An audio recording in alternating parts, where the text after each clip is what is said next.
Hello everyone, this is Mr. Storm, and today I'm going to teach you about animations in Unity. So far, all of our projects have included static images, meaning sprites that don't actually move or animate or cycle through a couple of different frames.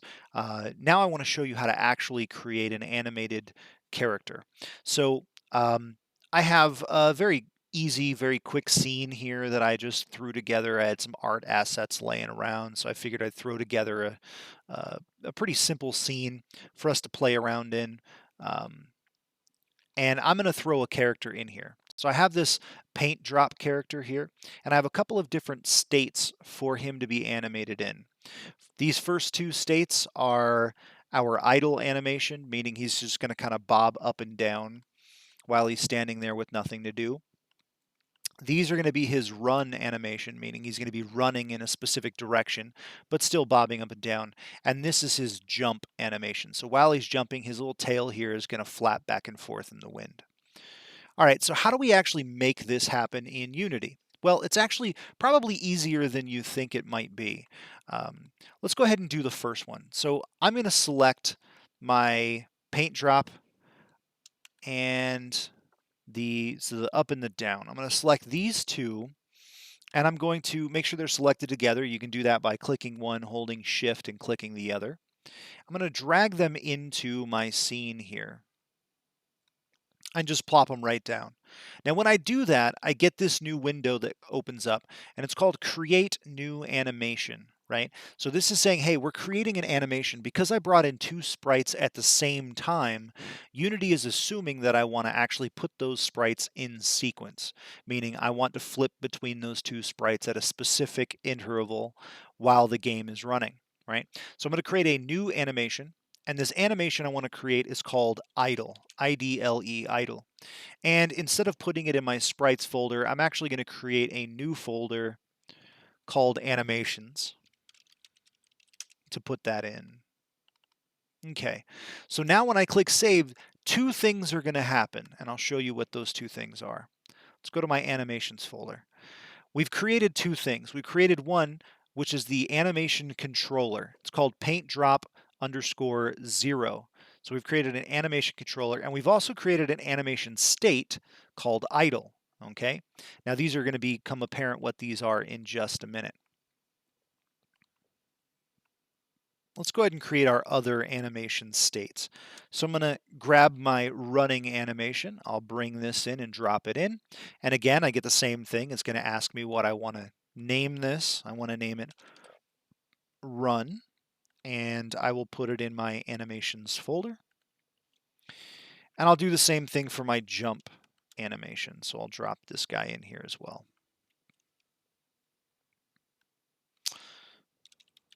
Jump. And I'll put it in my animations folder. There we go. So now I have three animations on the screen. And actually, if I push play, I should be able to see all my animations working at the same time.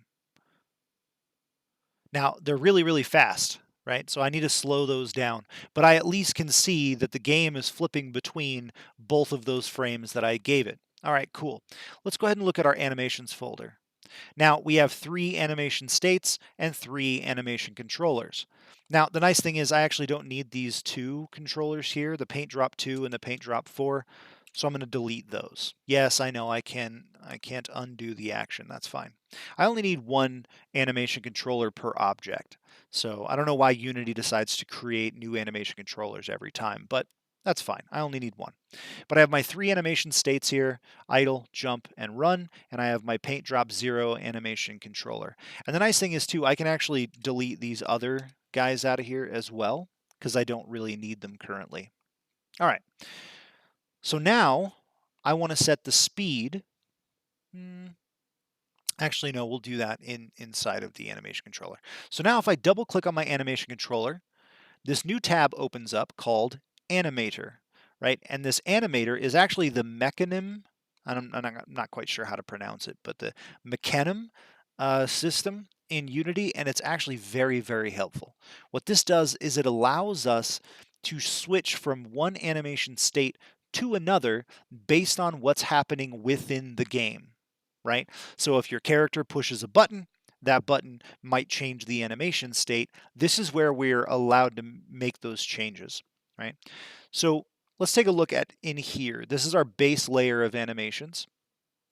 We have this blue any state node here. We have a green entry node, and we have this orange idle node. Now this idle node is the animation that we created first, right? That's our idle animation. Over here in the inspector, I can see that it's called idle and the speed is set to 1. It was a little fast, so I'm going to drop it down to like 0.3.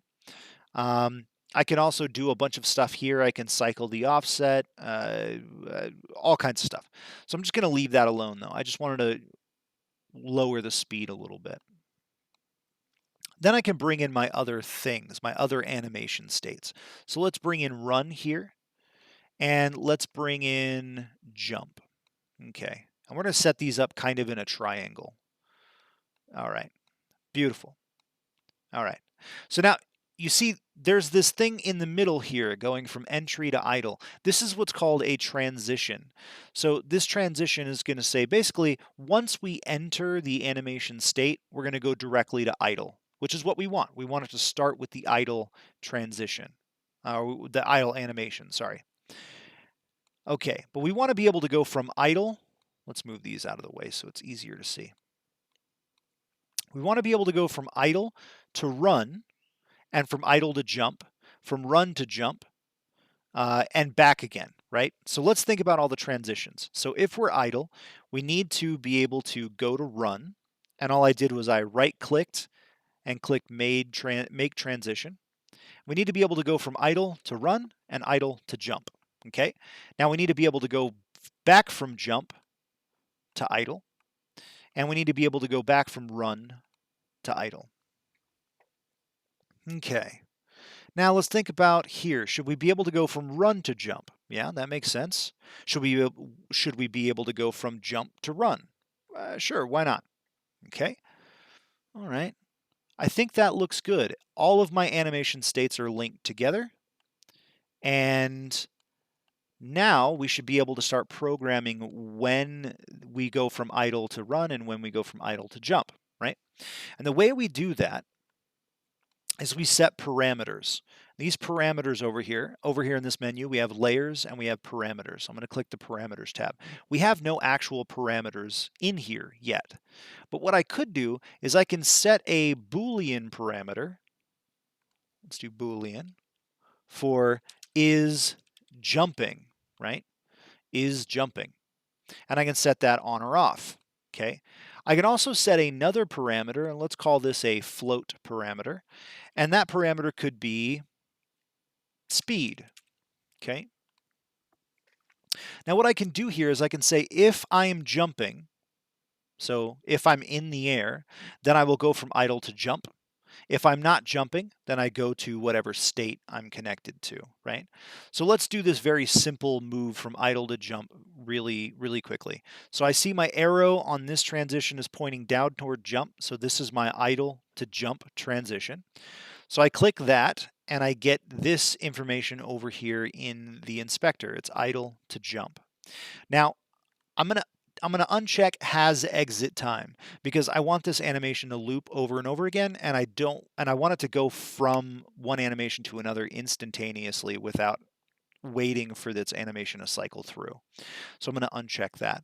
Down here under conditions, I'm going to add a condition. So we're going to go from idle to jump when is jumping is true. Okay, so that's what we want to do. Okay, we want to go from idle to run. So idle to run, uncheck the has exit time, when speed is greater than 0, right? Because if speed is 0, that means we're not moving anywhere. We're just standing in one spot. We're standing still, so we're going to idle. If speed is greater than 0, then we're going to be running to the right. If speed is less than 0,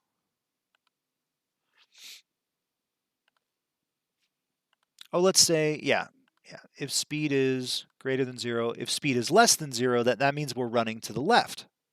Actually, you know what? We can set speed to just be a basic thing. We actually don't need that parameter. Let's just say whenever speed is greater than 0. because it's not direction, it's speed. So if my speed is greater than 0, then I'm actually running. Okay, so we have those two. Let's go from run to idle. So when my speed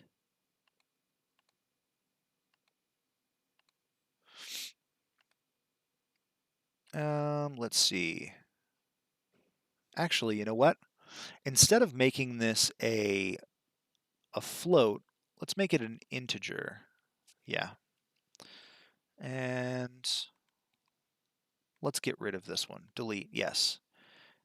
And we'll call this speed. Yep, that'll work. All right, so let's go back to that other transition. So when idle from run, when speed, there we go. Now we have some more options. Integers will give us more comparison options than a float will. So if speed is greater than 0, let's say does not equal. There we go. Speed does not equal 0, then we're running. When we go back here, we want to say when speed equals 0, then we're going to slow down. We're going to do the idle. So that's pretty easy transition to worry about. How about jumping? When we go from jump down to idle, right? Now the reason I did the run first is because I wanted to make sure, because when we're going from our jumping to something else, we want to make sure that we pay attention to whether or not we're actually running, right? So I'm going from jump to either idle or run depending on how fast I'm going. So we need to check both conditions. So I'm going from jump back to idle. I'm going to uncheck has exit time. When I'm going from jump, it's going to be when is jumping is false and when speed equals 0, right? So that's when I'm going to go back to idle. So all 4 of these connections are made. Now let's just handle the behavior between running and jumping. So when we're going from run to jump, it's going to be while jumping is true. That's easy to do. Uncheck the has exit time. Forgot to do it over here. And then this last transition, when we go from jump to run, it's going to be while is jumping is false and while speed is greater, or let's see, does not equal 0. Okay, so now this is a very simple animation controller, but we have it all set up now. Now I'm going to actually move my animator over here really quickly so we can see our guy in action while I change these parameters. Okay, come on. All right, so he's idle right now. Let's say is jumping. All right, now he's flying through the air. Let's turn off is jumping. All right, let's set our speed to 5. So now he's running. Let's do is jumping. Okay. Set our speed to 0 again. And he jumps. Okay, so you see how that actually works, right? Now we're changing back and forth from state to state. Now, how we actually would change these values is by writing scripts. We can write an animation script that handles whether or not we're jumping or we're running or whatnot. And we're not going to worry about writing the scripts now. I just wanted you to see how the animation state worked. Now, in the project this week, we're not going to get as advanced with animation as we just did, but it's good information for you to know because in the coming weeks, you are going to want more advanced animation techniques available to you. Um, so, this is a good primer for learning animation states and learning the mechanim system.